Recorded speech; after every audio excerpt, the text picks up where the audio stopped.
Congressman, the floor is yours. Give us the news. Well, I want to start off by saying thank you to the people of Rhode Island for the trust and the faith that they placed in me over many decades now. But after more than 37 years in public life, and after a very difficult decision, speaking with my family and close friends, I decided not to seek re-election and hope to have a better work-life balance and be able to stay closer to home. All right, well, that's a lot. Now let's begin. When did this decision come to you? How long have you been thinking about this? I've been thinking about it now for several months, and I love the job of representing Rhode Island in the United States Congress. It has been the honor and the privilege of my life to serve as their congressman for the 2nd District of Rhode Island. But over time, I've been thinking about, what I want to do with my life going forward, and how much, have I accomplished? Have I done everything that I set out to accomplish? And although there's always more work to be done, I'm very proud of what I've been able to accomplish with my team and on behalf of the people of Rhode Island. Certainly the work I've done in cybersecurity. When I first started on cyber, nobody knew about it, nobody really cared. Now everybody knows about it, and a lot more people care about it. And very proud of the fact that I was able to establish the first ever national cyber director, a Senate confirmed position. Chris Ingles was just appointed by the president recently. My work over the years on disabilities issues and trying to fight for more equality and support for people with disabilities.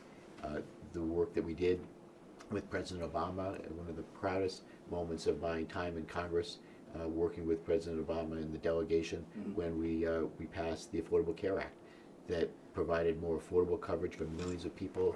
Millions of people that were previously uninsured now have health insurance. The list goes on and on. And there's so much to be proud of. And I thank my team, the people that I've worked with over the years, my colleagues in the delegation. I cannot thank Jack Reed and Sheldon Whitehouse and David Cicilline enough for their friendship and support, and working with them so hard, especially over these last couple of years. I know have been very difficult times for the people of Rhode Island getting through this pandemic. But working with the delegation, we've been able to bring back millions of dollars that have put money in people's pockets and help the small businesses to help them stay afloat. And I know, again, that work continues as well, because we're not out of the woods yet either. But we're making progress getting people vaccinated and hopefully keeping people healthy. All right, so you have this sense, listen, I've had a good run.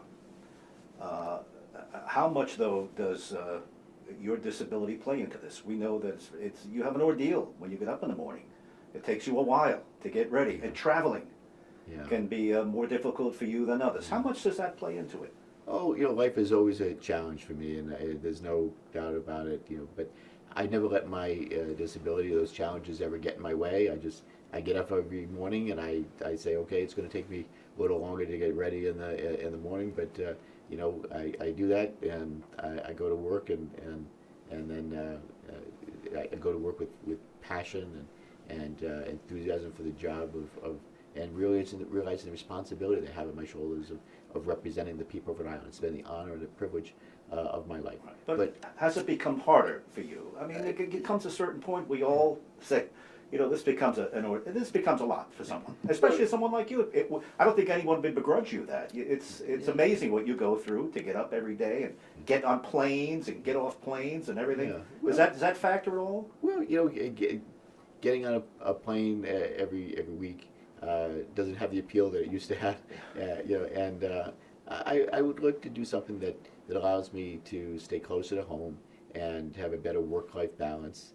Of course, doing the job there's always a great personal sacrifice that goes along with it, but that's what I signed up for, and it's been the honor and the privilege of my life to do that.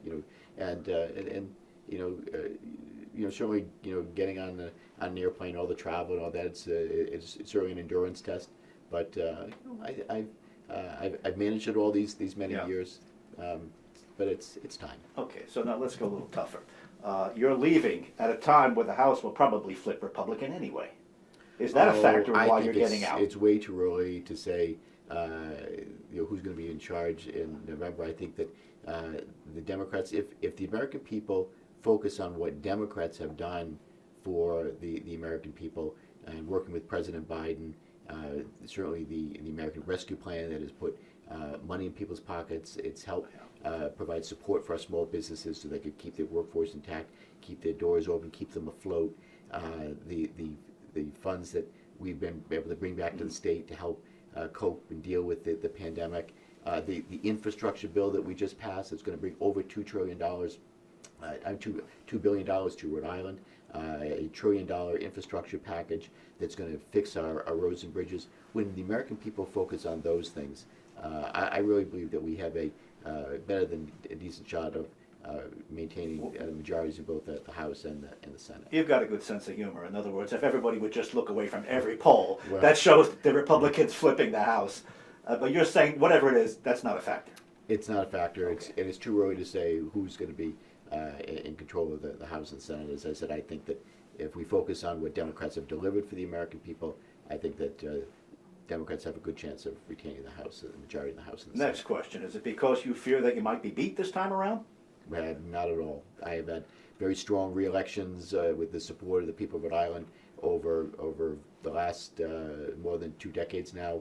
Right. I have every confidence that I would win the election. I don't have any primary opponent right now. There is a opponent that ran the last time. Yes. But I have every confidence that I would, and all of our internal numbers, whatever we see, is very strong for the re-election if I wanted to. But I've just decided that now is time. My goal, and the reason why I started on this journey to begin with, was after I had my accident that left me paralyzed. My dreams were crushed. I had to relearn how to do even basic tasks, and thanks to the help and support of my family, close friends, and an amazing community, the people of Rhode Island that rallied around me at a time when I needed it the most. Mm-hmm. I said if I could ever do anything to give back, that I wanted to do that. I began this journey as a way of saying thank you to the people of Rhode Island for being there when I needed it the most.